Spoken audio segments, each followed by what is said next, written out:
Welcome to the Cherry Picker, the horror movie podcast where we like to kill people, but not really. I'm your host, Zack Cherry, and with me as always is...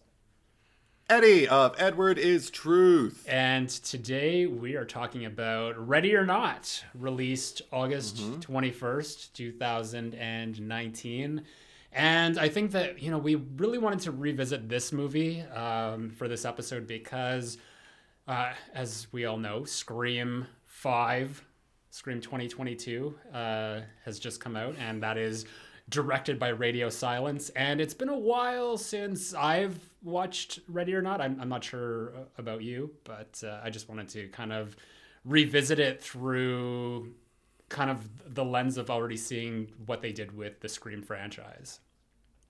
Yeah, and so far so good. Like I'm just going to continue giving them thumbs up as we move through these films. I think that they're offering us. Yeah. Because I haven't seen it in probably about a year, and I wasn't upset when I heard we were doing it for the pod, but I was like, okay, cool, I can do that movie. And after I watched it, I was so glad that I got to revisit it again, because I think I remember it is basically a relatively simple story, which I think arguably it is. There's an argument to be made for that, but the attention to detail again, like, was with the production design, with the detail within each character within that family, and with the just like overall attention to their main character's trajectory, with Samara Weaving's character Grace throughout the movie. Like, I was with her every step of the way, and every word she said, every scream she she has that incredible scream. It's almost like a goat. Like,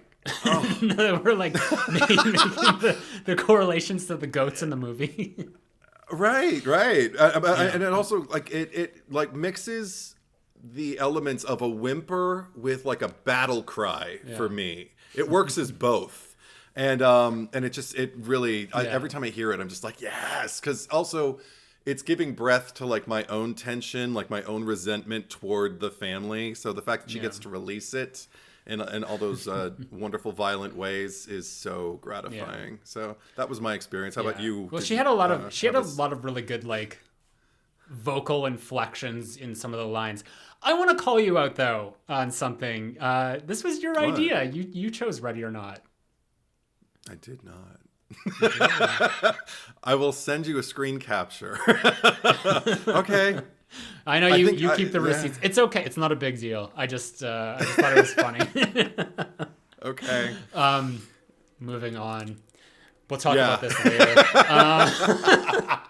I actually really, I really found myself enjoying this a lot more this time, because I think this is the fourth time I've seen this now. Third or fourth, because I saw it when it first came out in the theater, and I really loved it. And I saw it... I must have watched it when I first bought it. And if not, I remember I actually... my mother was staying with me for a while, and we were watching a lot of horror movies, and this is one of them that we watched. And I wasn't like as on board with it as I had initially thought, or just like, how I watched it. Because I did find like there are some flaws in the movie, which I did notice on the first time I saw it in the theater, and I guess I was kind of like latching onto those on the second or third time as well, and just being like, well, that could have been done better. But on this rewatch, they didn't bother me as much, and we'll get to them as we go on. But I just like I kind of was able to watch it from like, I guess, like through a perspective of, especially after seeing the new Scream movie, and I actually like this better than Scream 5. I don't know your take, but I don't. Maybe it's just the fact that it is like brand new IP. It's not related to a franchise that came before it. I know that like when I first did see this, because this has been something that a lot of people have talked about before, is just like drawing the similarities between this and You're Next. And that might have been what was kind of like holding me back from like fully embracing that. Is just, because I think just we as like, the human condition is to always just like compare things. And, we do that like by ranking shit. And like we just did with the Texas Chainsaw. Well, we didn't rank them, but we we sort of went into a little bit how we felt about those movies. I watched them in my ranking order. Yeah. But it's just like with this, like when you go in with that mindset and you're just like thinking of something, I'll just kind of get like say the gist of like what kind of irked me initially about the movie is that I didn't feel that Grace was like Samara Weaving is incredible and I love watching her and everything, but I just felt that like as a character she didn't feel like she had like she didn't rise to the occasion. Like I feel like she was mostly being like dragged through the movie kicking and screaming rather than getting to a point where she was fighting back, compared to Your Next, where we see Erin full on like set these traps and take on things. So I think maybe like psychologically, like I was sort of seeing it through that mindset, because like we definitely do see Grace fighting back. There's no question about that. I think like for me where it kind of got a little rocky is towards the end, because we have a lot of scenes which, I mean, like it felt like it was just like delaying the inevitable. Like she escapes and then the car stops and then the guy comes back and like kidnaps her again. So it's just like her constantly like escaping and then getting kidnapped. And then we see that with Adam Brody's character when they're doing the ritual and he poisons them and then they escape again momentarily, only for her to get captured again. So it just felt like that, like to me, it kind of undermined her character, that she was like constantly getting recaptured, and the only reason that she was getting out of jams was because like there were characters helping her, mostly like Adam Brody's character helping her along the way, because we see that like after the car crash she's gonna get away, but then Adam Brody comes and he like knocks her out with the rifle, and then in the next scene he like poisons them. So it's like a lot of setup to just be like, oh, never mind, we're gonna do things that way. So that's the one gripe, like the one complaint, is I just felt like everything else in the movie like flows really well, and that just felt like we're taking 2 steps forward or taking 1 step forward to take 2 steps back, if that makes sense. I mean, it's essentially, obviously the screenplay is structured and the action is structured to like keep her maintained, because the second she actually touches base with the police or anyone, you know, outside, aside from the asshole who just left her in the street outside the gate and just drove off. The second she, I mean, I don't know, the second she actually comes like face to face with someone and they actually see that her life is obviously like being threatened, and that, you know, like there's a life that they need to protect, and like, you know, at stake. The second that happens, I think the movie's over. So I mean, I think the only way I can kind of relate to like what you're saying is, I remember the first time I watched the movie, it was a different kind of letdown for me, because I was starting to feel the exhilaration of her escape. But I was still with her. That's the thing. I was so on board with everything that she was going through, especially like when she was like, I don't know, just every step of the way, the fact that like she reached the gate, she's like trying to kick that one like tine or whatever you call the pole out so she can like just squeeze through, and thank God she is a twig because she can just, you know, squeeze through it. But then just like dragging the gate, the wrought iron on the gate is like dragging against her back, and she's just screaming again, that guttural scream, and she's like trying to get through it. But I'm sitting there and I don't know, it's so interactive. And then when she gets to that car and she's like asking for help, and then they say, I don't even remember what it is they say, that just kind of like kiss her off and drive off, and she's just, I don't think it's really that audible. Yeah, it's but more so in her something. Response. It's just like, are you fucking kidding me? And just all of her, she's like something like, you tiny dick, fucking fuck, every kind of like, it's like every variation of the like word fucker. Yeah, like just a lot of fucker in it, licking, and it makes me very like that, happy. Yeah. Because again, like there's a release, there's at least an emotional release. Like I feel that frustration, and then, and it does piss me off that like the butler gets the upper hand the way he does, because like some asshole who's connected with the security for the car is just following orders and doesn't have a protocol to follow in case there is an emergency that is outside the realm of like typical. You know, the car has been reported stolen. Maybe there's something behind it. Maybe there's a reason for, you know, like, and and just kind of goes, sorry, it's out of my hands, miss, have a good night, and everything's like, fuck you, whatever his fucking name is.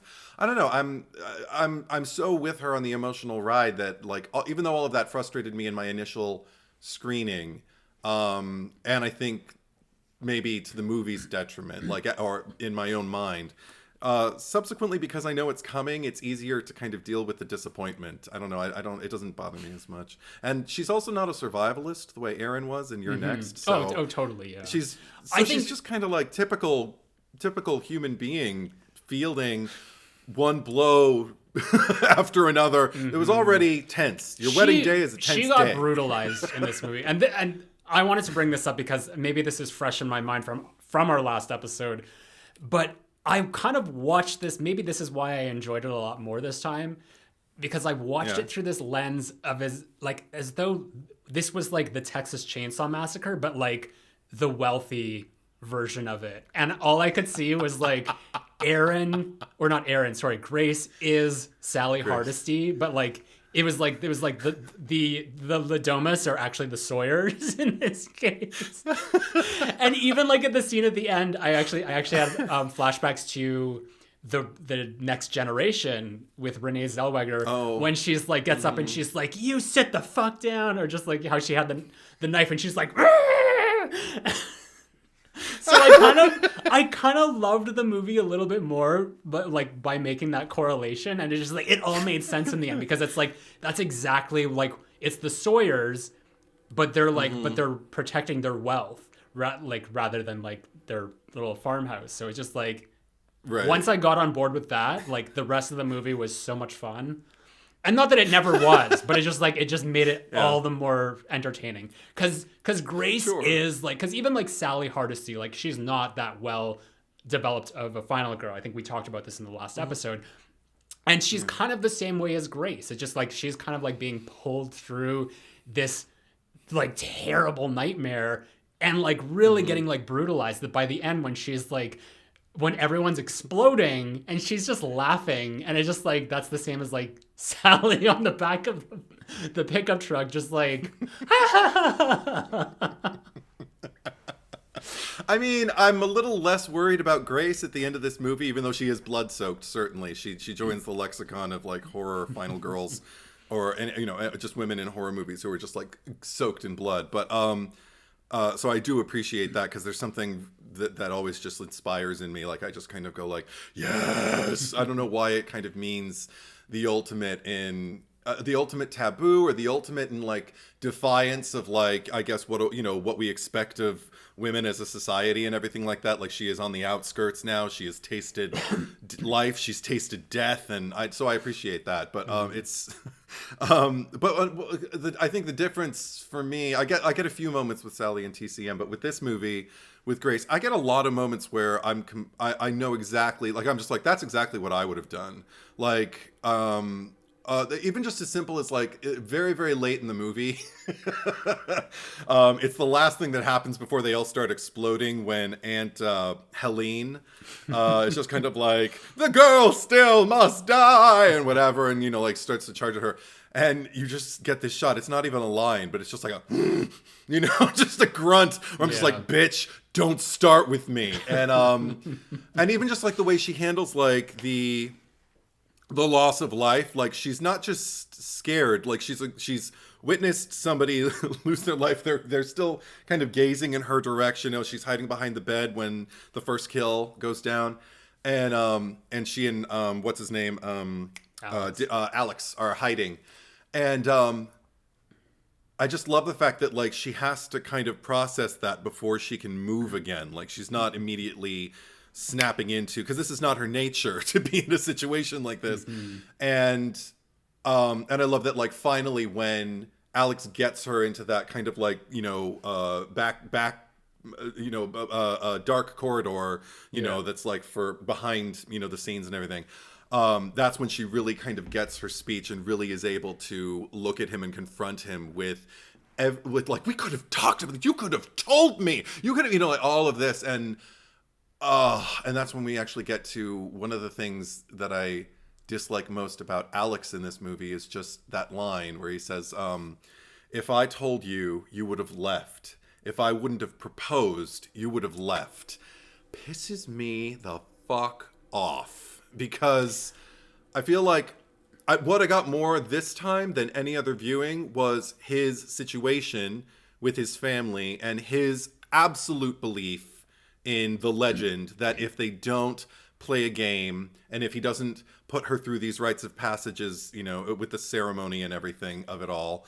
then something bad might happen to not even necessarily his family. I don't know how concerned he is with them, but him. Like something bad might happen to him if they just went off and eloped. Okay, I have There's a reason he stuck around. Yeah, I have a few things I wanted to say to that point. A few of those points. The thing with Alex, it's just like that line didn't bother me as much. That actually seemed like more of it was like a redemption of what he had said before, because what he had said is just like, you wanted to get married. Like he kind of like almost put the onus on her as being like, this is happening because you wanted to get married. And she's like, I didn't want to fucking like do this. But right. I think the fact that when he said like, I didn't want to tell you because I knew that you would run, because that just like, it did seem like selfish, but it was just like the same way, like it was like kind of like a selfish thing of love. It's just that like, yeah, like I knew that like we wouldn't be together. And I don't consider him, like, I don't think that he believes in the thing. Like this is like where the movie, maybe like the screenplay was just like a little too like all over the place. Because we do know that he saw Mr. LaBelle as the ghost as a child.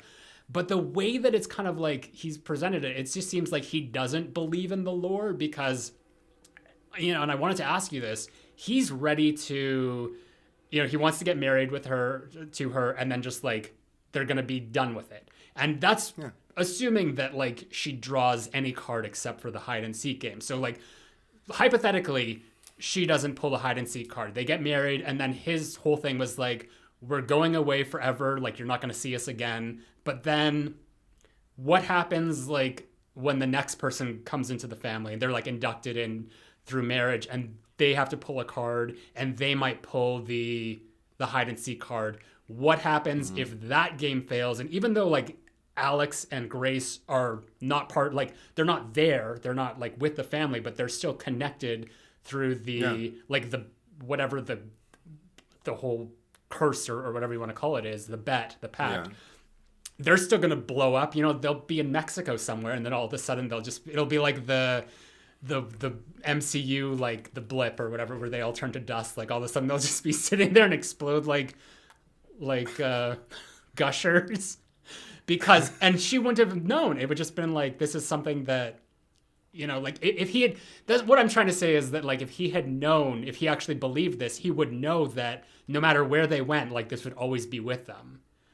But I think he's in denial about that. And I think that's what he's wrestling. That's his inner conflict throughout the entire movie, because he actually says to her, and it's the first time I ever heard it during the screening while he's tying her shoes and everything. She says to him, we could have eloped. We could have just gone anywhere. We could have got married. And he's just like, no, you don't understand. And he starts listing off like family members who tried to do all of the things that obviously they could have tried, and they all died, and in horrible, hideous ways. So for him to say that, he has to believe in it at least a little bit.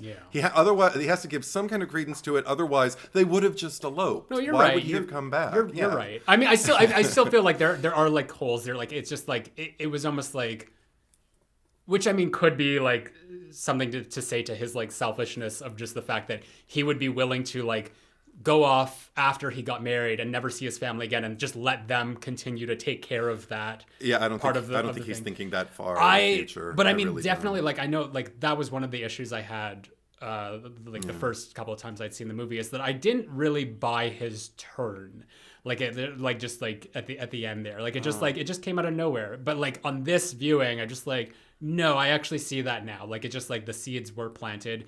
The one thing that's still, like, the one turn that like does kind of not make that much sense to me. I mean, it makes sense because like we see it throughout the character. It's just like with Adam Brody, Daniel, is like for him to just all of a sudden be good. Like it makes sense, but it just like, and that ties more back to like what I was saying was just like, we're taking one step forward to take two steps back of him just like being indecisive about like how he's going to do it. So that was another thing that felt like it wasn't earned the first couple times I see it, but now I do.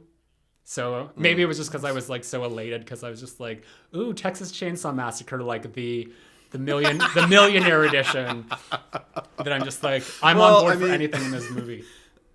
Right. I mean, for me, it's one thing that I think Alex and Daniel seem to be in largely the same boat with their problem, their like kind of morality problem, and this question of ethics with like basically marching people into the lion's den, because like you said, even if they get through the night and all they end up playing is Parcheesi or charades or something, well, they wouldn't play charades, it has to be some kind of board game, but one of these games, they're still tied to the family like for life, and it makes me think that like the only people who might have married into that family knowingly are the people who are still standing in that family who aren't blood, like fucking Fitch and what's her name? Oh, Charity. Most ironically named character in the entire movie, because they and I like that we get kind of like not so much with Fitch. He doesn't really seem to have that much. Well, Fitch. The thing with Fitch is that he doesn't believe any of it. Like he is like skeptical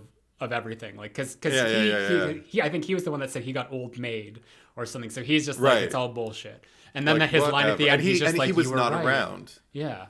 Yeah, he was never around to see the actual hunt. Yeah, because it was established in the prologue that was the last time it had actually happened with Aunt Helene's husband or whatever had happened. Charles. Yeah. But I even like the fact that they give Charity. I mean, she's not a very large character, but she made an impact on me just in terms of her one brief moment of exposition where she just says, "You knew where I came from," to Daniel, and I'd rather die than go, than lose all of this or something like that. And I'm just kind of like, oh, okay, I believe you. I really don't have a problem believing that you're that desperate person. Maybe that speaks more to like the difference between Alex and Daniel, because Daniel actually told his fiance, like he had like full disclosure of everything of her. So maybe I'm just shipping some people here, but maybe Grace should have been with Daniel and not Alex.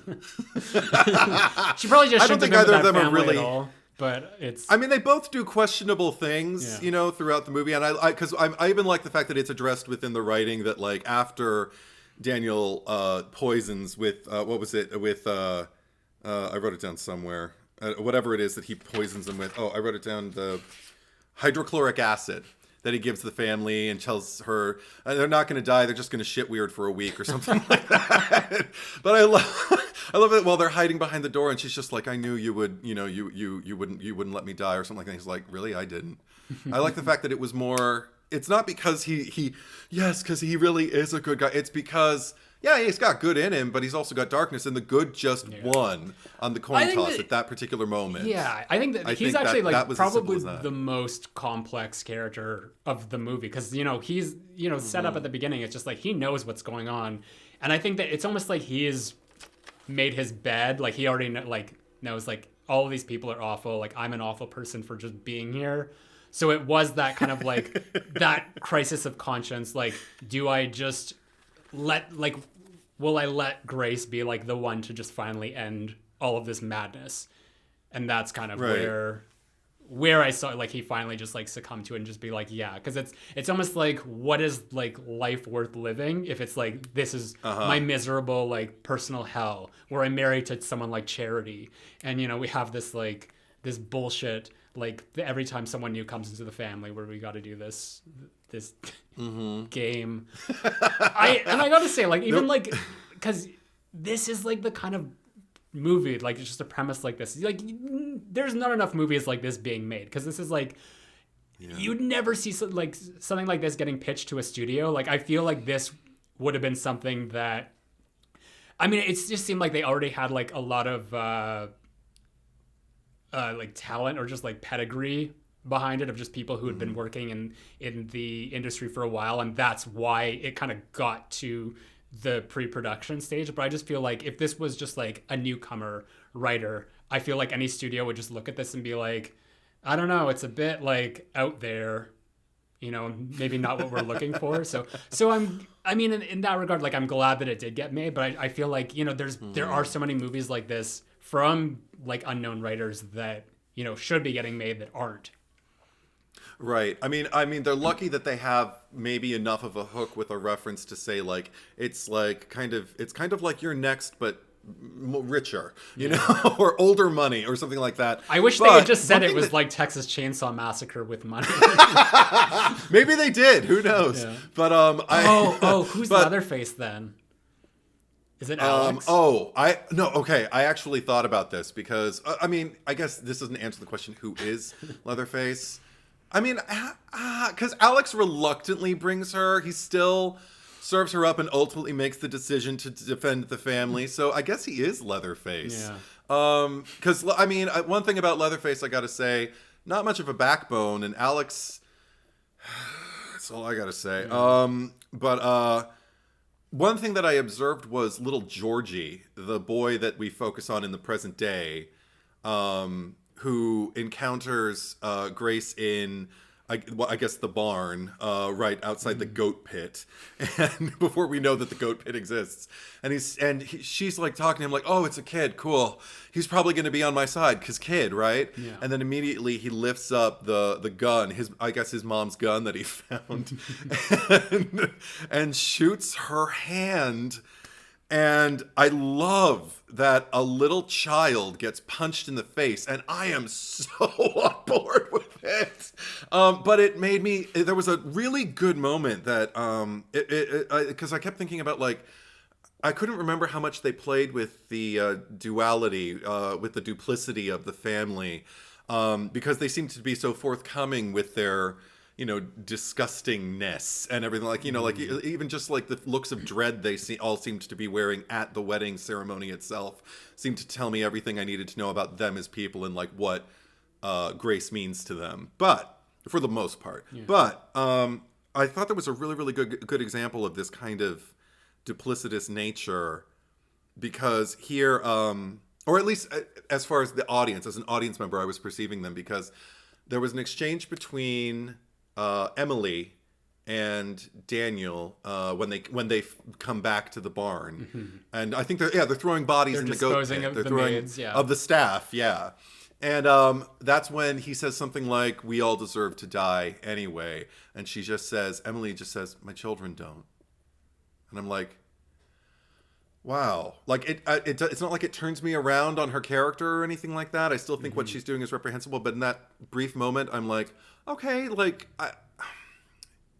that's relatable. I mean, it's tribalism incarnate and very much us and them, and like I understand a parental need to protect your offspring or anyone who comes into like your care, someone who is smaller than you and depends on you, or anyone who depends on you. They don't have to be smaller than you, but particularly as a parent at that moment, I was like, I believe that. That's really, really cool. What I love is it almost has me empathizing with that character, and then in the very same scene at the very end when they discover Georgie laying there with he has like a bruise or something, and they like pick him up, and he's just like, I saw her and I shot her, and she just says to him, I am so proud of you. And I'm like, oh my God, you're a monster. Yeah, I flip on her like that. I think that's intentionally like what they were going for with the script, because I mean they knew that like they were all gonna die, like the kids included. And, they kind of did, like, save themselves by having it occur off screen with, like, the splat, like, coming through the doorway. But I think that that's how they justified it, is, like, when she said, like, my kids don't. And then, like, literally, like, 2 seconds later, where he's just like, I shot her. And even, like, Daniel's just like, why would you do that? And then you have to remember, like, these were, like, the Daniel and Alex that we saw at the beginning, like, they were innocent kids as well. So it's almost like this, you might not deserve to, but, like, you've inherited this because you're in the family sort of thing. So that's why, and that's how, like, I feel like the screenplay justifies, like, we're going to kill these kids because, they are part of it, but they're also, like, little shits, too, because, what he did. I love that she did punch. And when she came back out of the goat pit, which was like the most harrowing part of the movie. But when she's just like, what does she say? She just looks at like him like lying there. And she's just like, you little shit, or something like that's again something like, like that. Yeah, just like Samara Weaving's just her like little lines throughout, like just not even like with other, just like talking at people like throughout the movie. It's just like those are the best. I love the scene, and I quote this all the time with you, but at the beginning when she's like in the vanity mirror and she's just like preparing, like she's sort of like talking to Alex, but like to herself, or just like talking about his family, and she's just like, even though your parents have more money than God. Yeah, and from that moment, I think that's the first moment where I'm just kind of, because when she's just kind of like reciting and everything, I'm like, oh, how sweet, she's being a bride. But then when she says that and she lights up, I'm just like, oh, I like this girl. I'm already on board with.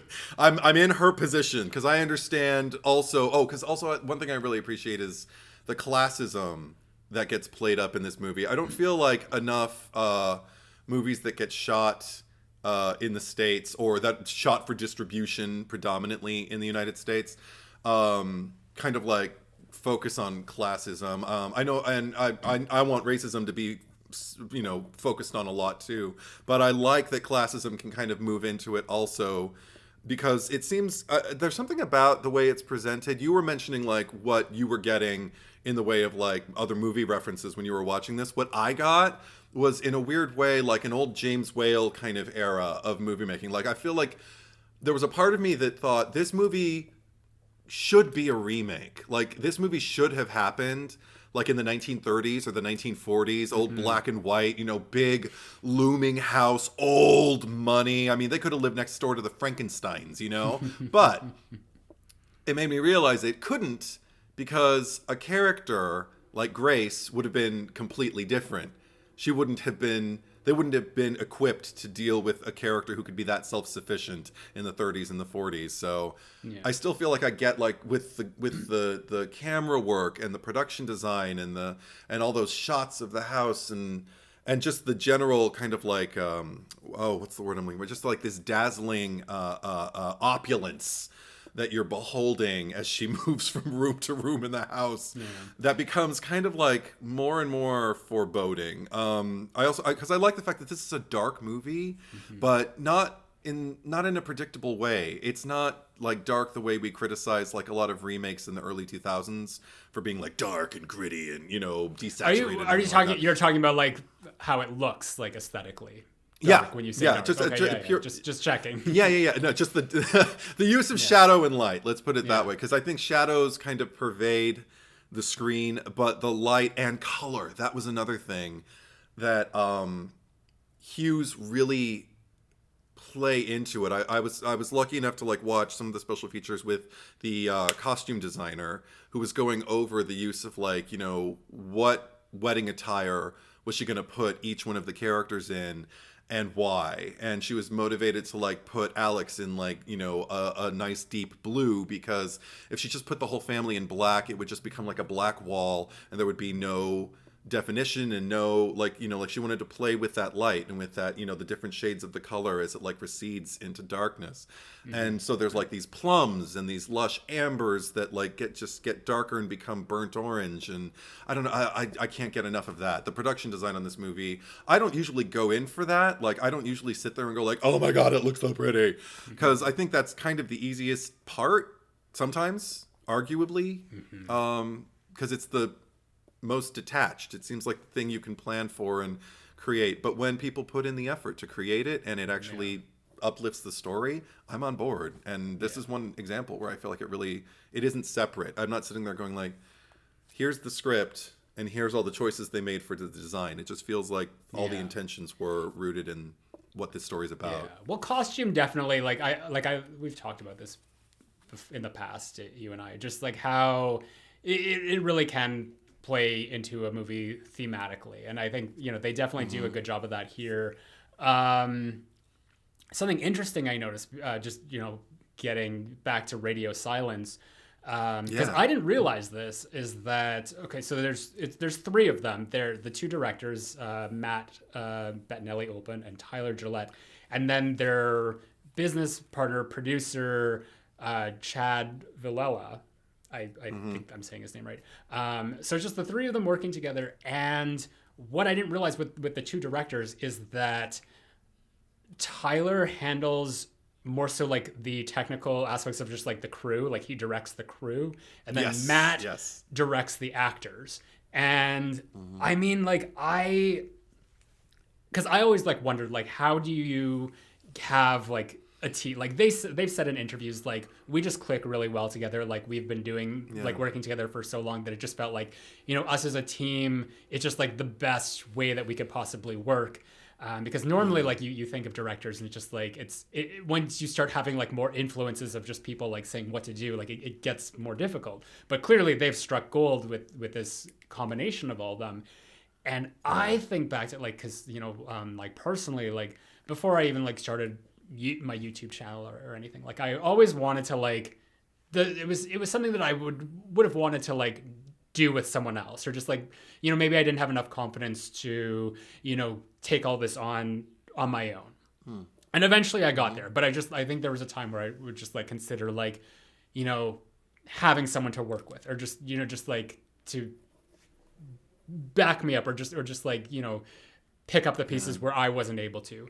And I kind of like, once I like got past that and like, you know, started doing everything on my own, like I looked back on that, I'm like, you know, I think that would have been bad for me personally, just because like, you know, when you do have to work with someone else creatively and balance that. And I just kind of had this mindset of just like, that's just how it is for everyone. It's just like, you know, that's why you should do stuff alone. But I feel that like with Radio Silence, they've really like proven that you can have like a team of directors, because it's very uncommon to see movies being directed by more than one person. So that was, I mean, and that might have been like partially like part of my trepidation of like Scream 5 before that was announced, just knowing that just like, well, why do we need two people to direct this movie? And I mean, clearly like from seeing Ready or Not, and then now seeing Scream 5 or Scream 22, I just, you know, how well they, you know, made that movie. I'm all for it. Like, I want to see more like collaborative efforts of just like directing teams come together and make movies. A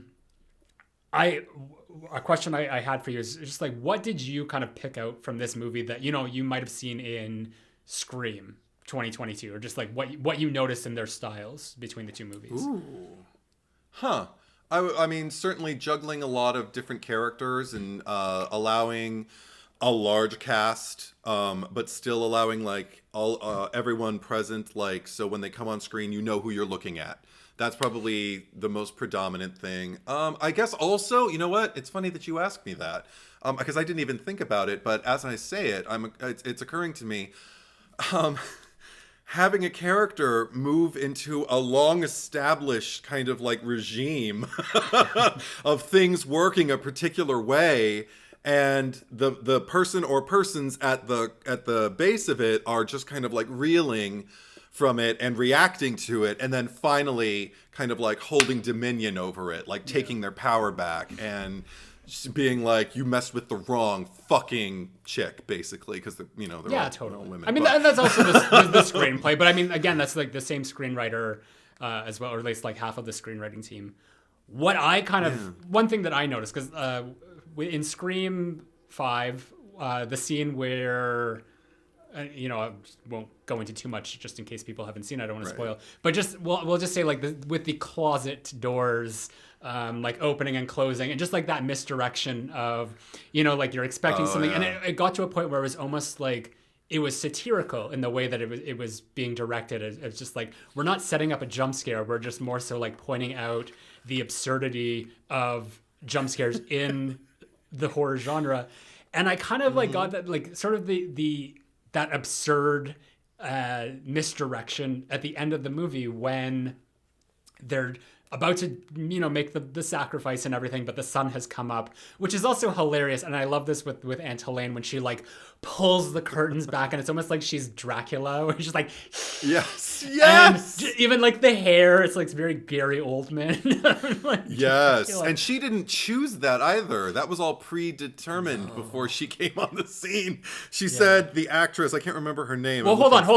We'll get to her in a sorry. second. But I was going to say is that in that moment, there's kind of, because it lingers on it for like a little bit longer than you would expect, because it kind of makes you think like it was all bullshit. Like this was like, it was all like ruse. Because when I first saw them in the movie, and even on like rewatching it again, I'm just like noticing like how I couldn't remember how long they held it there, because it's almost like, what now? Because they even say, what do we do with her now? It's just almost like you now see that it was all just like this make-believe thing. And when you finally get that like first exploding family member, and then just like, here we go, and then it's like we're back on track, and now we're getting to like what we were expecting, which is just kind of reminded me of like in Scream 5 of just like, we're gonna play with you a little and make you like question or like whether you're like sure of what's going on or not, only to like then bring it back to you. Okay, yeah, that's I didn't think about it in that context, but I do enjoy I definitely agree with what you're saying, and just on top of it, like I enjoy the fact that I just, again, like I'm very immediate and just like very interpersonal with the way I watch movies a lot of the time. So what I really love about that moment is just kind of watching the humiliation of them thinking that they're wrong, even though and going in on subsequent views, I don't lose any joy from that moment. I really enjoy watching them all kind of they wait so long to the point where you're convinced this was all for nothing, and they've all got egg on their face, and it succeeds in a way that I feel, again, that gratifies me as an audience member, because I don't want the rich people to gain anything in this movie. So humiliate them every way you see fit, because if they just would have died, that wouldn't have been enough. I want them to be embarrassed. I want them to feel, unsure of themselves. Here they've been so sure, and even when they're not and barely believing in it, I want them all to believe uniformly something in that moment, and that's the only moment where everybody seems to be on the same page. I think I definitely appreciate it. I think like this is like, this movie had such a great ending to it, and I think that like it's kind of a pattern I've noticed with a lot of people is that they sort of base their judgments of a horror movie, or like really any movie, but especially within the horror genre, it'll all be like decided on how did the movie end, like what did the ending satisfy. And I think the ending is a very important factor. Like if you can't wrap it all up nicely, you've definitely like failed at doing something. But I think for the most part, it's like, because I have heard a lot of people like criticize the end of the new Scream movie, which I mean I don't agree with, but I mean like this for sure, like Ready or Not, like this is such a spectacular ending, and it definitely makes up for, at least for me, like that kind of like back and forth of just like what's going on here, of just like getting her to the sacrificial table at the end. But it's one of those things where I don't think that an ending is necessarily does make a movie great. I've seen plenty of like great movies where I just feel like the ending is like, maybe bleak or just like a little too easy, or like even like Valentine that we talked about the other week, where I just feel like I don't know that movie necessarily ended the best way it did. It ended, and it definitely there's something to be said for that. But for me, I think it's mostly about the journey that goes through. This might be the one exception where I'm just like, the ending of this movie really ties everything together. So that's why I feel like this is a complete movie for me. Which is also interesting because that wasn't the original ending. No. Yeah. Grace was supposed to die. And I think they all felt it. And Radio Silence were actually the ones who were like, I don't think that's... The rest of the movie is so much fun. Like, kind of a bummer if we take away the heroine at the end of it. She's been through a lot. She's kind of earned this. And they were really, really cool. They were like, well, you know what? Let's not do away with our other ending, but let's shoot two. I mean that's actually really, really common.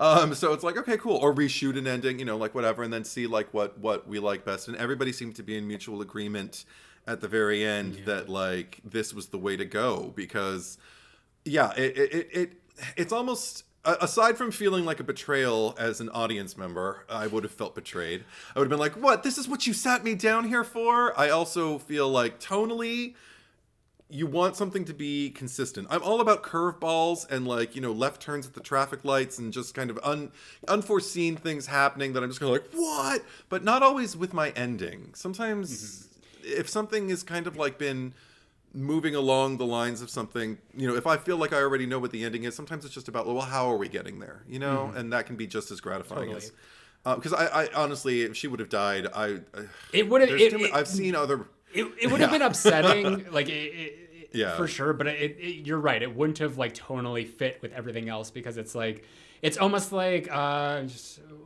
don't know. Now I'm afraid to like spoil other movies here, so I won't say. But just yeah. We talked about like Texas Chainsaw last week. So like Texas Chainsaw beginning of something like that, which is just a very bleak movie in general. But like at least like the ending of how that ended matched the rest of the movie. Exactly. Like if there's something to be said for that movie, it's just that they at least kept it tonally consistent from the start to the finish. Where like it definitely, like if Grace had died and the family succeeded, it would have been like, well, what did we watch that for? Like the whole point of the movie is to watch them dismantle and just like turn into big globs of. I mean, that was the surprise. I didn't see that coming, and that was because that was like part of the rewrite that they initially. We're like, I don't know if we could change the whole ending, because now you want us to like blow all these people up. That I think that they actually committed to the ending before they didn't. I don't know if they filmed another ending, because there isn't anything on the Blu-ray, but I think it just got to a point where they in the writing process, they're like, no, let's just fully commit to the ending where they all blow up, because it would have been like very expensive for them to just do all this stuff to. They talked about like how usually when you reshoot an ending, like you just kind of like do like something that's really inexpensive to shoot, and how it was, I think it was like 12 pages or something like that, and it was all the explosions and all of the special effects, and they were happening.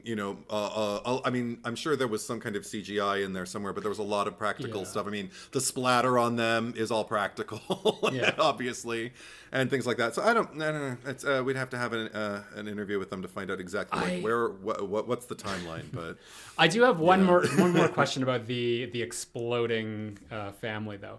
Do you think at the end, because Alex doesn't he's the last one to go, and he even says like, don't you see, like he spared me, like I don't die or whatever, and it's not until she takes off the ring and she's like, I want a divorce, and throws it at him, that's when he explodes. So was that part of the reason why he died, or was it just kind of like Mr. LaBelle like just stringing him on a little bit longer to make his death a little more excruciating for him?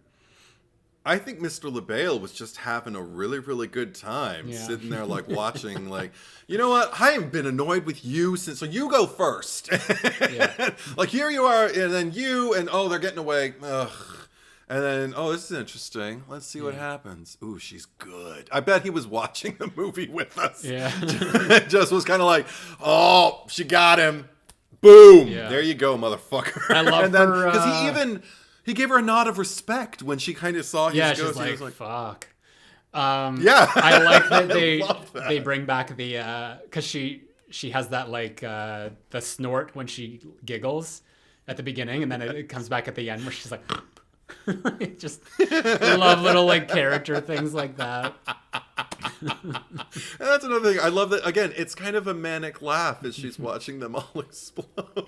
Well, she's almost like, but yeah. Like it's very elating for her. There's relief. Yeah, there's relief. Yeah. There's a little mania too, but it's not. I'm not worried about her at the end of this movie. Again, I'm just like kind of get her a shower. I'm concerned though because it's just like, how does she get away with? And this is just me. This is my brain. It's just like, okay, the mansion's on fire. Everyone, if they're not like in like big puddles of goop and body parts, there's like the mom Becky like beaten to a pulp, and Daniel shot in the throat and all that. Like, how does she? What scenario does she not like go to prison for supposedly killing them? You know. Honestly, if everything that we hear from the family is to be believed, people down the streets, homes have like gone into flames for seemingly like no reason. And there was no tale of the aftermath of that. So it makes me wonder if like if these authorities in particular for this neighborhood, if anything happens in this neighborhood, they'll just kind of go like, oh God, again. Yeah. Oh, somebody survived. Cool. You know, I'd like to think that she doesn't end up in jail. Why would they let her survive if all she's going to do is just like end up going to jail? But I mean, she'll probably have to sit there and like, I'd like to think she would tell her story and they would just be like, well, obviously do what they do with a lot of women. Well, obviously she's hysterical, obviously, you know, and they're just kind of like, well, she made up this story about everything like that, but there's no evidence of foul play, you know, unless no evidence against self-defense, you know, if they were really hunting her. Like, why would she have, you know, so I don't know. I feel like also, because that was another thing that I noticed for the first time. On her, there were it was a really well attended wedding. Like there were no empty chairs, and yet on both sides, and I understand not every wedding does this, where like, you know, both family members or the family members of both people getting married, like, or, you know, on whatever side that they're connected to by blood or whatever. But there were she had a lot of people on her side, and in the front row, I even noticed like. There was one woman in particular who I really, really liked, who was clapping and going like that, and she was one of the only people of color there, and I was just kind of like, oh, maybe she invited a work friend, like maybe she, you know, like, or her best friend. Like we don't get to know too much about like her chosen family, like, you know, along the way. She's been longing for like, you know, kind of like a home, as it were. But I mean, I like that. I didn't need to see like where she came from, because I think that it just like there was enough in the fact that like we get to know that she was like a foster.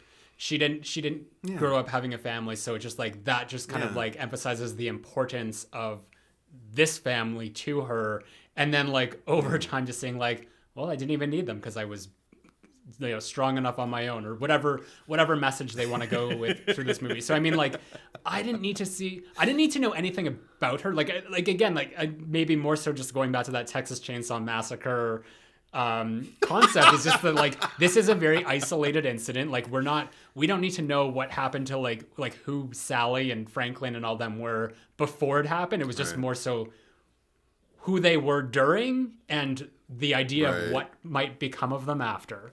And that's kind of like, that's all I need to know about Grace.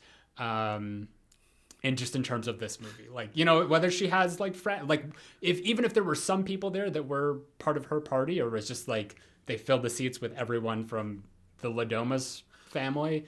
Like that's irrelevant to me. Like I'm not interested in like Grace's people. I'm just interested in her and the Domas family. Okay. I'm also, but you bring up another thing that makes me think, like, she has an argument. Like, she was actually hunted, and there's probably plenty of evidence to that that's left behind, after the fire and everything like that. With, you know, like, all these aged, you know, metal weapons just being strewn about the house and everything, and corpses here and there. The goat pit, you know, she can tell them about that, and they can see the staff. You know, of the house, like they're, you know, just decomposing. And also the fact that, like, she doesn't even have to go into the whole, like, Mr. LaBelle thing. She could just say it was self-defense, and the house did catch on fire. Yeah. You know, it did just catch, so maybe they were all just trapped, and maybe she just made it out just in time, you know? But she's got a good alibi. I mean, it just depends on, like, how, like, mentally damaged she is after that. But she did seem, like, pretty cool, calm, and collected. Just sitting on the steps there, just like in-laws.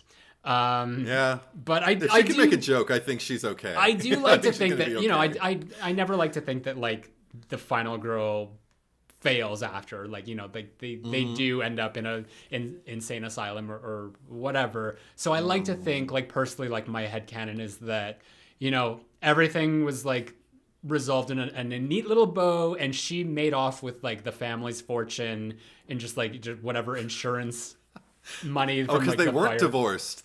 She never got her divorce, Yeah. so maybe she'll inherit the fortune. Ooh, but but I wonder what she would do with it. I don't think she would keep it. I think she'd probably try to do some good with it.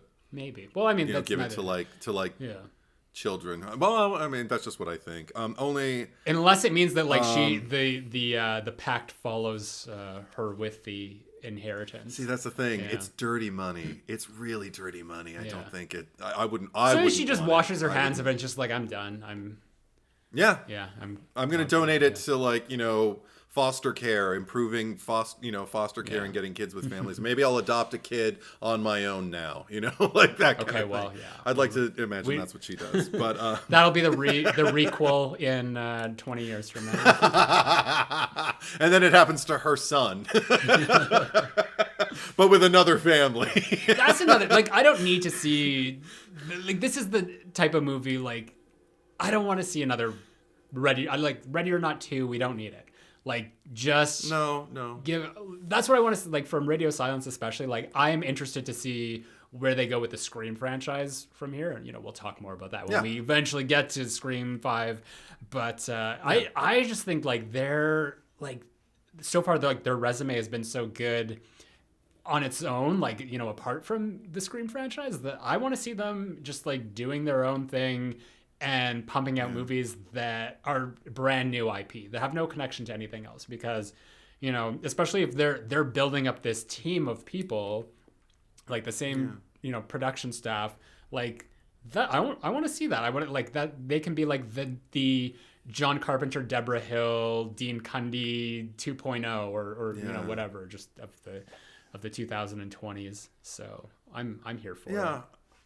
I love it. The whole reason for this movie being made is just like one of them speculating like what would it be like to just kind of like be born into a family that's already had this long-standing tradition of something that like how many family members would be treating it with like absolutely I completely buy into it and we have to do it, we have to stick to how many people would be like whatever, I'll show up, but as long as there's booze, sure, why not? I'll Do you want to well, I know you had some things you wanted to say about Aunt Helene. Do you want to like run through the family members and just kind of because I feel like there is no like weak character in this movie. I feel like everyone is amazing. So I don't know if you want to just go through and just like talk about everyone individually. Well, okay, so the actress who played Aunt Helene, she was moving into her character, and she said all the decisions for the hair, the makeup, the very, very severe look that she had, and that incredible bouffant, that pompadour that she sported, and even like her cape was inspired, like the deep purple was inspired by cardinals, like religious. I was getting Margaret White vibes, from Carrie. Sure. I mean, like, a little more modernized, because I enjoy the short hair on her. It gives her. She almost looks like a Blade herself, with that. Well, they said something about like shark fin. That was the term. Yeah, it's amazing. But so she kind of moved into it. And she says after they were done with the fittings and the makeup tests, I'd look in the mirror and be like, oh, that's who she is. Mm-hmm. And I thought everything that she did. This is what I'll say about her performance is that it's Nikki Guadagnino, I think is her name. Or Guadagnino. She is a person I would never want to know or encounter and have any kind of exchange with. We're talking about Aunt Helene right now. Aunt Helene. Okay. Not Nikki. But not Nikki. No. She seems delightful. But Aunt Helene seems like a person I'd never want any kind of like, interaction with. But I can't get enough of her when she's on screen. Yeah. She's just one of those characters I love to watch, and I can't wait to hear what's going to come out of her mouth next, because she's so Old Testament with her acting. I think that like with her, it's funny because I think that she gets the least amount of dialogue, as it were. I mean, she when she does speak, like some of her lines are hysterical, like the part where she's whatever the daughter's name is, when she's just like, brown-haired niece, you continue to exist. Oh, right. Emily. Emily, yeah. But I think like with her, like it's more about like her physical acting, because you just see her like right off the bat, she's sitting on that chair separated from everyone else, and she's just scowling at Grace, and she's just like, her mouth is like way down here on her chin, and we're just like thinking like, who is this woman? And then we see her like when they do exchange vows, and everyone gets up to clap, and she's just kind of like, I guess I'll get up, but just like clearly like just does not want to be there. So it's just like with her, it's just like, it's so much physical acting, but then when she does speak, because like some of her lines are just like, they're a bit over the top, because she's just like, no, it must be the girl, or just like, why does everyone keep saying the help? So I think that just like, it's like her character is like very like two-dimensional in that regard of just like, it doesn't really matter like what she's, it's just like she just needs to show up and say that, but just like the physicality and just like the aesthetic of everything, because I mean, I don't even know what she looks like in real life, because like even in those interviews on the Blu-ray, she's all done up in it. She was in the movie Cube. I don't know if you seen that. Long time ago. I haven't seen it in a while, but I mean that again is like probably like 20 years earlier, so not a good point of reference. But I would be interested, because she doesn't even have a picture on her IMDb profile. I would be interested to see like what she just normally looks like. Well, maybe she'll be in another Radio Silence movie. Hopefully. You know, like, fingers crossed. Yeah, because I think she's great. Also, but she's also not the only actress who plays Helene. There's the flashback Helene, who actually dimensionalizes the character for me, because that's where we get to see kind of like her last like reach for innocence, because she really doesn't want them to kill off Charles, her beloved, her husband. And seeing her now, like in present day in the movie, it's interesting to watch, because she did comply. Like they catch that one shot of young Helene when she's just after they've captured him and he's already dead and everything, and she just kind of like walks, or not dead, but they've like knocked him out or whatever, and they're carrying him over to do the sacrifice, and she just kind of dobbids, you know, just kind of like bows her head and just makes her way tearfully in, because she knows that it's what's right or whatever. And that transforming into like this embittered, you know, woman, I think it's what actually kind of like turns me off with it. And this isn't just with elderly people. This is with like a lot of people who have just tasted life. I don't like it. It's a quality that it's beyond pet peeve with me. Someone who has been through something horrible and they've come out the other end of it and survived. But because they went through it, they think all the people behind, you know, that come up behind them in life, like the young people as they grow older, should go through it too, because growing pains, because that's life. They need to learn what life is. And that's who I feel Aunt Helene really is. She's one of those people who's just kind of like, I lost everything and I still kill for the family, you know, like, and I don't know. And maybe she was just more selfish than her grandsons, or not grandsons, her nephews, Alex and Daniel. But they were pretty selfish too. I think just because they were conflicted is different than completely sympathetic and, you know, redeemable. So anyway. I mean, I don't think we've already said a lot about Alex and Daniel and Grace, so I don't think we need to like tread over that anymore. But cool, we could or Tony, so like the patriarch of the family. Okay. Well, I was just gonna say, because I guess like the way that he approached it was like. Like he specifically said, like he wanted it to be like he's playing this petulant child, and there's the moment in the movie where it's just like, how is this twig killing all of us, sort of thing. He throws tantrums throughout that movie, and anytime he is playing the patriarch, he is very much playing a role of like a child. I'm the dad, you know, like making pretend and everything like that. But I also think it's hilarious because he and I'll tack her on because they're married. Tony and Becky, because I don't remember them ever saying their names during the movie. Maybe they did and I missed it. But I looked it up on IMDb and I saw their names were Tony and Becky. And I was like, Tony and Becky? Like, their names may as well be Jack and Jill. Like, they're the simplest, like, most kind of like, come meet my parents, Tony and Becky. Tony and Becky, I'd love to. You know, like, they just seem like, cool. Yeah. No foreboding, like, you know, and Anthony and Rebecca San Antonio. I don't know, like, whatever. I don't know, like... It's just like long syllable names. You'd think old money or whatever, but and you know, or just stupid like names like Mitzi and Lulu. I don't know. But it's Tony and Becky. Yeah, but Tony and Becky and but I mean, as far as his performance, I'm familiar with that actor. He's in one of my favorite episodes of Mystery Science Theater 3000 when they watch a movie called Merlin's Shop of Mystical Wonders, I think is the title. And he plays a man who gets a spell book and just starts casting spells and starts aging. And then he's like, oh no, I'm old. So he decides to cast a spell to de-age him. Yeah.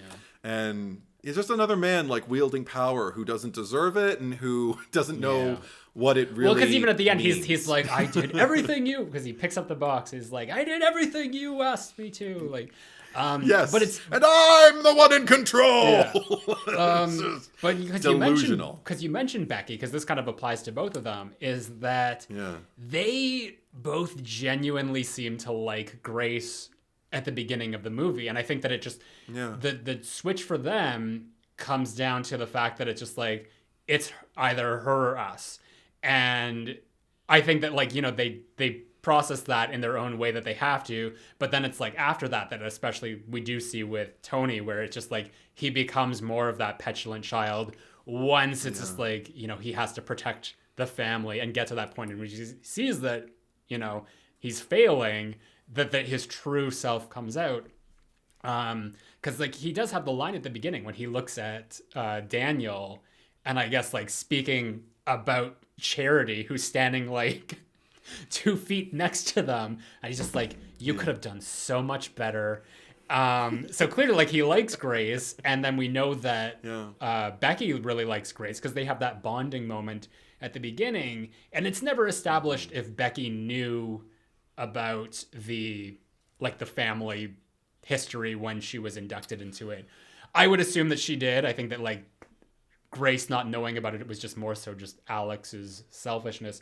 But there's almost like a kinship between them, or just like a mutual understanding, because she's like stand tall and fuck 'em, because she knows that just like she doesn't come from money, and she's just like or what was like Grace, so it's just kind of like she likes her on that level. But it's just there's this scene at the end where I guess it's like when she finally kills her, or like when she goes into the room and Becky shoots the arrow and she's just like, you don't deserve a family. And it felt weird, like it felt out of place, because it's just like, are you saying this like just to kind of like weaken her mentally, or are you saying that because you actually believe it?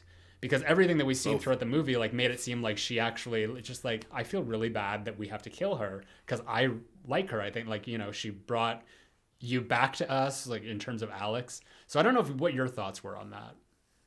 Well, I think life and death can change your opinion on someone like that.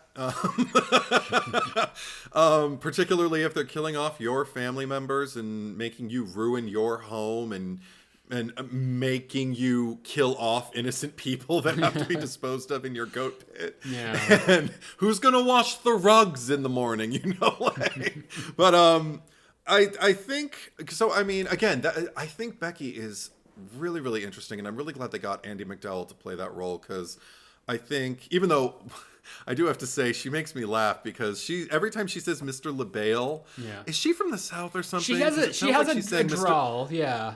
Yeah, she sounds like she's saying Mr. LaBelle. And then even at one point when she's just kind of like, after they kill the first maid, she's kind of like, oh, get her out of here. I don't want, you know, it's not as bad as I make it sound, maybe like that's, or as severe as I make it sound. That's like, no, I know what you mean, but that's probably like where it's sort of like speaks to like where she came from. Maybe it's like a similarity to Charity, who just like, do you know what I came from? And it's just like maybe Becky also like, you know, she came from the South. she didn't have much, Yes. and it was just like, you know, that's why she came to this family. Maybe. Maybe. What I really like about Becky is like she has these moments because she's sort of like the voice of reason amongst the group. Like she's just the one that's like the most composed, especially when Tony starts to like throw his shit conniptions. And one of my favorite moments is like, she's like, Tony, take a minute, but only a minute. It's like, deal with your hysteria, but now we got to get back on track here because we got to kill this bitch. And I just like, I just love that she's like, amidst like all this panic, that she's just like, has this like sharp wit about her. Because even when like there's an exchange between her and Fitch where she's just like, you know, I never liked you. Yeah. She has a frankness that I respect. But also I think there's a big tell with the line that she says before the "you don't deserve a family" line with Grace, where she tells her like, I thought you were going to be the new me. And I think there's something really to that, like the kinship. It speaks to the kinship you were addressing, which is not only is, you know, like she being inducted into this family, and is she's made of some, you know, pretty strong stuff. I think it's also the fact that because she makes one remark about like, if I remember correctly, I think she does make some kind of remark about thank you for bringing our son back to us or something like that. Mm-hmm. And I think because she sees her son as largely kind of emotionally driven, and she keeps trying to speak to him in hushed tones and just kind of, I can't believe you think she knows you better than I do and stuff like that. I think because she can no longer kind of steer her son in the direction she wants him to, the way she can her husband. Mm-hmm. I think because her son has now come back for this wedding and for this girl, she sees this girl as like equipped to deal with this raw emotionality of her son and steer him in the right direction the way she's steering Tony in the right direction. Does that make sense? Like she sees a parallel between Grace and Alex and herself and her own husband, and I think that's a big part of like that I don't know. Identification. She's just a hard character for me to pin down. And that's not to say that they're like, I don't think that she's, you know, well defined on. But there's depths. Yeah, there's things that, you know, we don't know about her, and not that we needed to know about her, but it definitely like one thing I was just thinking about when you brought that up is like, maybe is there like a sense of like maybe jealousy over the fact that, because I mean, and this is again like just spitballing, it's just like what happens to Grace after the fact, like after she survives and everything, if she inherits that money. Was there a possibility that maybe she wanted to get that card so she could like fight back and kill the family and then make off with the fortune? Who, Grace? No, Becky. It was almost like it was almost like she's because she says like, I thought you would be the new me. But it was just like, she's almost like admonishing her for the fact that like Grace, like she's admonishing Grace for the fact that she's like resilient and shows strength. And because if anything, it's just like, those are qualities that she would probably identify in herself. So it just seems odd, like it's almost like kind of like misplaced resentment or jealousy over the fact that like, I wish I was in your position because like, I want to kill these fuckers. Like, I don't like these people, and I want to take them for all they're worth and like make off with their money because I think I could take them, sort of thing. I don't think that that's what they were going with, but it was something that just kind of like popped into my head while you were saying all that. It also makes me think about like a kind of betrayal. I mean, a sense. I'm thinking about like a movie called Dragonheart, where Dennis Quaid is fighting. What's his name? I can't remember his name right now, but Professor Lupin from Harry Potter is fighting him, and he's just like, "I taught you," and I feel like that's where Becky's coming from. Like, I thought you were going to be the new me. Like maybe at the ceremony, you know, when she met her and she was like getting to know her before she picked the card. Maybe that's when she thought she was going to be the new her, because she seems to be just as kind of like ashen, you know, in her face and in her demeanor as her son is when the card gets picked. She's not happy that they got to go hunting now, you know. She's kind of, mournful, and she knows to keep her son behind and isolated in the room and stuff like that. I mean, yeah, like, again, a lot of layers. But see, this is my favorite thing. This is why I think this is ultimately a good movie, is because movies, you can talk about the characters and their intentions and their histories and backstories and their motives and all of that, like this in depth, and just keep going. This is what I love to do most in my movie talk. And I think that's why we don't need any like backstory for Grace. Like, we don't need to know anything about her because we have the family. Like, they're I don't want to say that they're more interesting than Grace, but like they're definitely they've got that the story to back them up. Like, the history and all that with the family, that's what makes them, you know, even like relatable to watch in a certain way, because it's just like we can like we understand, like we just like empathize with why they need to do what they're doing. And with Grace, it's more just like, how do we react to that, like coming from the other side? So again, like we didn't need to know anything about her before going into it, other than like she was an orphan. Right. I don't just get through the other characters quick. But so we don't want to go on too long. The Charity. I already said like the most ironically named character in the movie, and again, like this can be short, but like what we're talking about, like we get short and sweet her backstory, which is not really anything, just what my life was, and it's something not good, and so she feels compelled to like move into position and defend what's now hers, and that makes her interesting enough for me. Like that's all I really need. She did have a line there that I mean, I think it was just bullshit, but when she said to Daniel, just like, did you not consider what would happen to me as your wife in all of this? Which I feel is just like her trying to like appeal to his like sympathy, which I mean, like obviously wasn't going to work because they clearly like seem to hate each other. But what I find interesting about Charity is that she's where I feel like most of the other characters are kind of coming from a place of like protecting the family and doing it for the family. Like, she's purely like selfish and just doing it for herself. They're like, and we see that, and that's kind of like comes from like the end too, where they're all exploding, where we kind of see their character, like how they go out.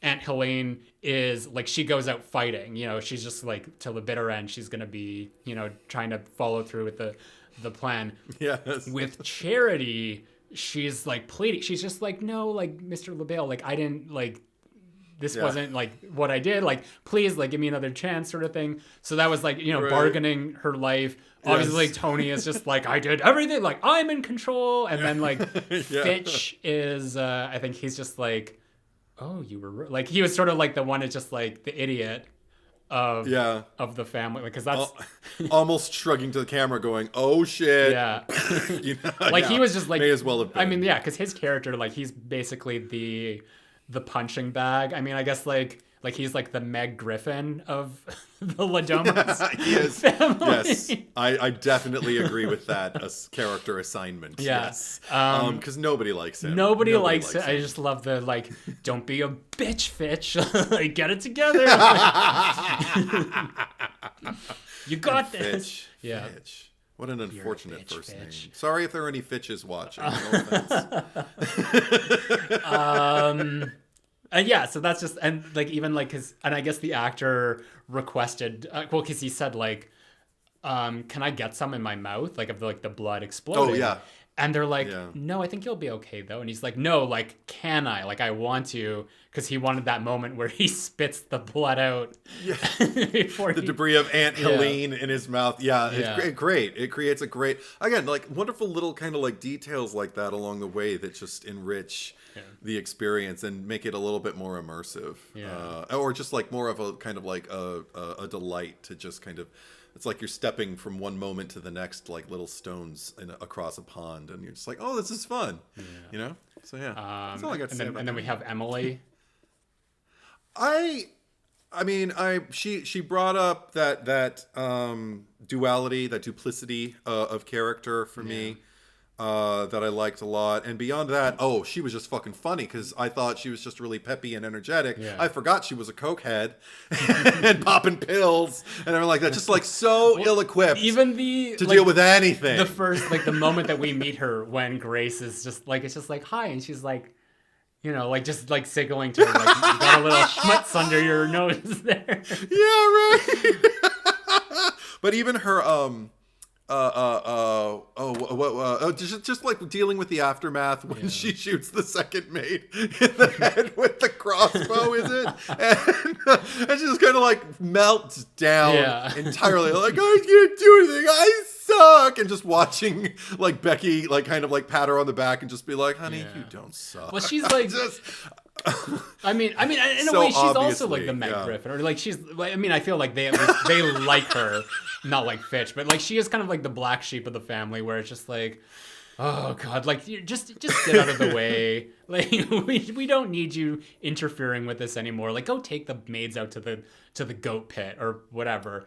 I mean, but yeah, I do. So obviously a child of privilege who has never had to deal with anything, so is completely ill-equipped. Well, I think like the way that she, or like the actress approached her, like the direction that they wanted to take with her is like they both of like her and Fitch, they're just kind of like, these are like sorority and like fraternity, like you know, probably like met in college or whatever, and they're just like not, you know, the most congenial of people, but just like that's kind of her thing. And she's kind of like got this like hippie thing to her too, like not like full on, but I think they tried to like get that in the wardrobe, like she just came from like a music festival or something. Right. That's why they were running late. Like we don't see her sober 1 minute in this movie. No. I don't think. Like she's always riding high and chasing the pink elephant. But and also the fact that the two of them seem equally shallow. I just appreciate that. Because at first I forgot which one was a member of the family, and then when she had her little meltdown and they were ingratiating themselves to her, I was just like, oh, okay, so she's the sister. Okay, cool. Yeah, and then Fitch has that, which apparently was ad-libbed when they're walking away, and just like, oh, maybe we can find that last maid to clean this shit up. Yeah, seems like a really free set. Like I really appreciate that too. Like the actors don't seem restrained into thetheir performances. They just seem free to kind of like move within the boundaries that are set for them, and that's my favorite. That's my fave. And then we also have I guess the Stevens, the butler. Okay.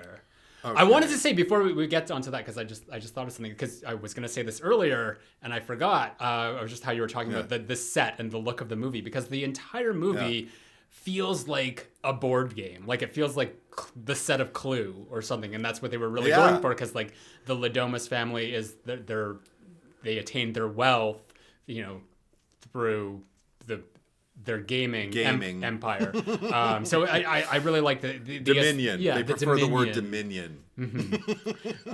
So yeah, I like the aesthetic of just like the house, of just how it felt like moving from room to room and like secret passages and stuff like that. It's like we really were in like a giant Clue set. Yeah, totally. But, I absolutely agree. Yeah. I also, I don't know, the first time, I think it's Tony who says Domases, because I've heard Domas throughout the beginning of the movie, and then finally he says like, and the first thing, the Domases, and it just sounded like Dumbasses, and I was just like, yeah. Whoever decided that should be the name, I appreciate it, because it sounds like dumbasses when you say it fast. Totally.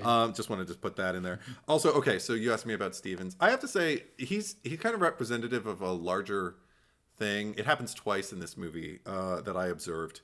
It's something that I find that actually angers me, but effectively, like it's good that it's in the movie. It's just the fact that the family seems to think that they're the only ones who cause accidental death.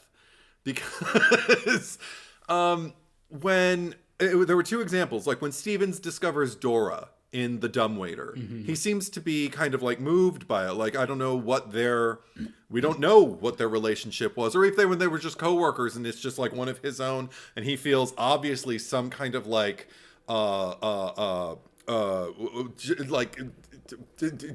alliance with the dumbasses, and takes it upon himself to like risk life and limb to retrieve this girl, and whether it's out of loyalty to the family or out of like revenge for Dora, perceived revenge, because Dora, it's her own fault that she ended up getting squashed in that dumbwaiter, but he sees it, and it's almost like it kind of locks and loads something in him to pursue Grace, that much harder. And the same thing happens for me with Alex with his discovery of Daniel after he's, when he's dying. Yeah. And just the way he says Daniel is dead to Grace, and Grace just doesn't say anything. I'm sitting there at the edge of my seat just going like, Grace, just say it. Say it wasn't you. Say Charity did it. Say Charity killed him. And then I think in that moment it was more so like, like she was standing over Becky with like the bloody box. So it was just like, it was more so just like that. I mean, I think that if anything, like Daniel and Becky are like the two members of the family that were probably closest to Alex. So it's just like at that point, it's just like you've taken out the only people I like here. So yeah, exactly. But the thing is, here the family is committing accidental death left and right, and they never kind of give Grace. Everybody kind of sees somebody dead, and because they didn't see how they died, they're just kind of like it. For me, from my headcanon, I'm like, well, they Grace knew. Must have done I mean, this. they knew because they knew that Emily shot the first maid and the second maid. So it's just like in terms of like they could have assumed that she killed Dora or whatever, but I never saw like with Stevens and like just like his allegiance to the family. I see that going back more to like the classism thing as just like his undying loyalty to these people. It's almost like he's been brainwashed to serve them, because I don't think that he would be subject to the same exploding fate as the rest of them, because he's not like married into the family or anything. So I think it's more so just it like he's the Alfred, like he's protecting, like he's watching over the Bruce Wayne Tony or whatever. I don't like it. Yeah. No, I don't like it. Yeah, he dies in the car crash. Presumably. So I don't know. I mean, he did get the teapot to the head, but maybe he could have got a little worse. But I mean, I don't know. I don't understand. I can't think of one job that I've held where I had that level of loyalty to the point where the side of my face is now burned, and my coworkers are dropping like flies. Don't worry. And my coworkers are dropping like flies, and I know that this girl didn't take them all out. Yeah. So I'm just like I would have been out of there. I would have been the bad butler.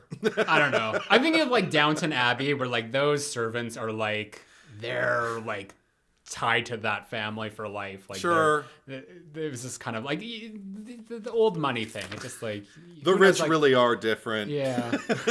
Who knows how much they're paying him? Like Daniel says, I don't think there's a price for me, but for him obviously there is not. But I mean, and there's something else going on there. Like there's a weird, like that triumphant, I don't even remember the name of what it is he's playing.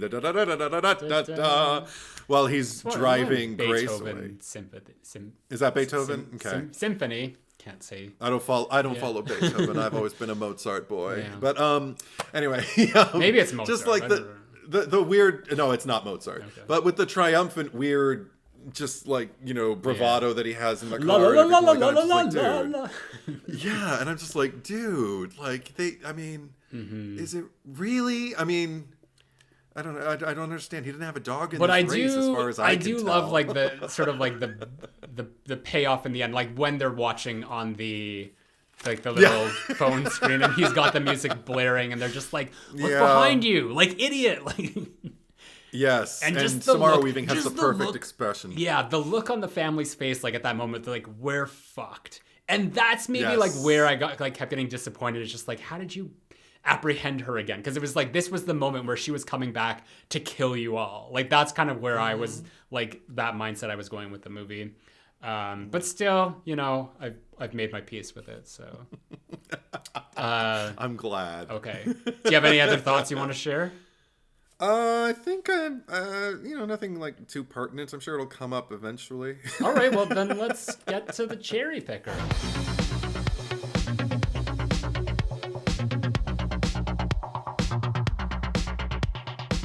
Okay, so last week we did the Texas Chainsaw Massacre franchise from 1 to 8, or 1 to Leatherface, or whatever.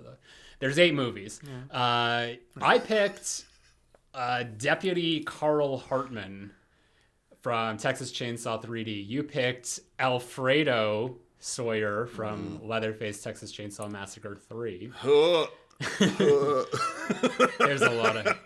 There's a lot of shitty people in this franchise. Yeah, there's a lot to heave over in this franchise, yeah. So we've got votes on Patreon, Instagram, and here on YouTube, the cherry picker here. Not just in case anyone's listening to the audio, we do have the polls on YouTube now. The community tab is open. So Patreon, not a lot of votes here. We just got 2 votes for Carl. Instagram, this was pretty close. This was 89 for Carl and 77 for Alfredo. Nice. There might have been a point where Alfredo overtook him, but but then on the cherry picker poll on YouTube here, it's out of 210 votes, 79% said Carl and 21% said Alfredo. So that's a huge difference, compared to the Instagram voters. So I won again. Yes. I know, I'm so pleased with Congratulations. myself. Yeah. Yes, I concede. Yeah. So for Ready or Not, because again, like, this is a hard one because every character in here is great, but I'm going to go with my first instinct was Charity, because I think it's just like that selfishness of just like, she's not doing, like, all of these people are awful, but she's awful on a personal level for herself, whereas they're trying to protect the family. So that's kind of where I draw the line with her. Plus the fact that, I mean, like, she doesn't like Grace. Like, pretty much all of the family likes Grace except for her. So it was almost like a competitive thing, because it was just like, well, we don't like your wife, but we like Alex's wife. So I think, like, she took that out on Grace in a way, and she killed, I was going to say Adam, Daniel. She killed Adam Brody, who was like probably the most redeemed character of the movie. So that just like takes her to a level for me of deserving to die the most. Take it away. He was certain. Okay. No, you say what you have to say. Yeah, Daniel is probably the most welcome character for me. Yeah. On screen, because I'm always interested in like what side he's going to be on and why, and also Adam Brody is just infinitely watchable. I mean, dear God, I think for it's all funny. The obvious reasons and for a few unobvious. Because during the or just like the things I was watching, they were saying that they were surprised because, I mean, Adam Brody, obviously from the OC. If you haven't seen it, great teen drama from the early 2000s. I love that show. But yeah, he played Seth Cohen on that, and he was kind of like, he was like one of those like offbeat teen heartthrobs, like, because like his character was like the nerdy kid or whatever, but like, he was like super cool and everyone loved him. And I guess they were like, do you really want to make yourself like this? Not necessarily unattractive, but like throughout the movie, it's just like they're like, every scene he gets sweatier and his neck beard becomes like more like thicker. It was a long night for Daniel and that neck beard, but I appreciate that. Yeah, I appreciate everything about him and everything that I've seen him in. I don't think I've ever not enjoyed him, regardless of what he's played. I think he was underused in Scream 4, but that's a conversation for another time. But I never forget he was in it. Okay, my choice. I'm gonna go with my first choice then. Alex Domas, because, or as I like to refer to him, the conflicted weenie. I just wrote this sentence during the movie. I had to pause it because I didn't have a lot of free time. I wanted to watch the movie, but I paused it. I just wrote, it takes some deficiency of backbone to freely play Russian roulette with the person you claim to love and have just married. Because that's essentially what he's doing. I mean, again, I know he has his backstory, and I know he has his reasons to kind of like believe that the legend might be true. He's the only member of the family who ever saw Mr. What's his fucking name? LaBelle. I keep wanting to call him LaBelle. I keep hearing Andy McDowell in my head. LaBelle, Mr. LaBelle, and he's the only one who saw him in his chair. He he gives credence to like, there's family members who died and they tried to escape it, so I just thought I'd be. But he could have told her, and his argument, I'm sorry. We brought up the, if I told you, you would have left, and if I wouldn't have proposed, you would have left. That is not love to me. That is evasiveness, cowardice, and deceit. And also, if he really, really, truly loved her, he would have let her go. He would have let her leave. But his selfishness is what pervaded. Like, he was going to have her in his life because he needed the one good thing he could have. He could have lived inspired from like the goodness that she, started in his life. And it just like, he could have gotten a bracelet. What would Grace do? Like he could have, and just let her go and gone on loving her and being grateful for the belief that there's someone like her in the world, but he had to bring her into it. And granted, yeah, I know he didn't know that she was going to draw that card, but when there's a case, that is Russian roulette to me. That's like putting one bullet in a chamber of a gun and spinning it and going like, okay, I'm going to point it at the woman I love, or anybody, it doesn't have to be a woman, a person I love, at their head, and I'm just going to chance it, and pull the trigger. And if they get shot, well, I guess that's that. I mean, he could have even like tried to tell her the story, and she could have made her own decision. That's the thing. That's where I'm in Grace's head. So Alex, the conflicted weenie. All right. That's who he is to me. Well, those are your choices. You got Charity, or you got Alex, dumbasses. And vote your heart, vote your conscience. The poll will be on Instagram. It will be on YouTube.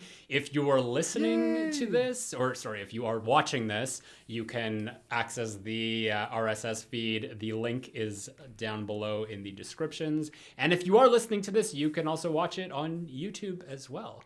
If you want to follow either of us on Instagram, my handle is retrobitchface, all one word. And Eddie, where can they find you? My handle is Edward is Truth, all one word with an @ in front of it. Yeah, as it should be. Also, I wanted to thank once again Andre Felix for continuing to help with the editing of these, because it is an arduous task, and it allows me to work more on the main channel. So yeah, and if you didn't know that, I do have a main YouTube channel, Zack Cherry, which is here. So if you don't know that, you can check it out. And also, if you would like to support the podcast, you can find me on Patreon. We do have a new patron supporter that I want to welcome this week, Michelle Moffat. So thank you so much, Michelle, for supporting us, because this is exactly what I mean. It helps us to produce more content and make the podcast better. So we appreciate everyone who is doing that for us. And I don't know if there's anything. Oh yeah, next week. What have we got going on next week? Oh, is next week what I think it is? I don't know. What do you think it is? We mentioned it a lot. We mentioned the franchise a lot in this particular pod. Right. So is it the concluding the 9th chapter of a franchise, perhaps? Yes, it is the new Netflix, the new Texas Chainsaw Massacre without the yes. This is interesting. TCM. This Ready or Not was a nice little like Texas Chainsaw Massacre sandwich between two episodes. Yeah, just strike the iron while it's hot, while that movie's fresh. So we're going to be talking about that. So if you want to see it, it's going to be out it should already be out on Netflix by the time this episode releases. So we will be back for that. And with that, I bid you adieu. We'll be right back. Adieu.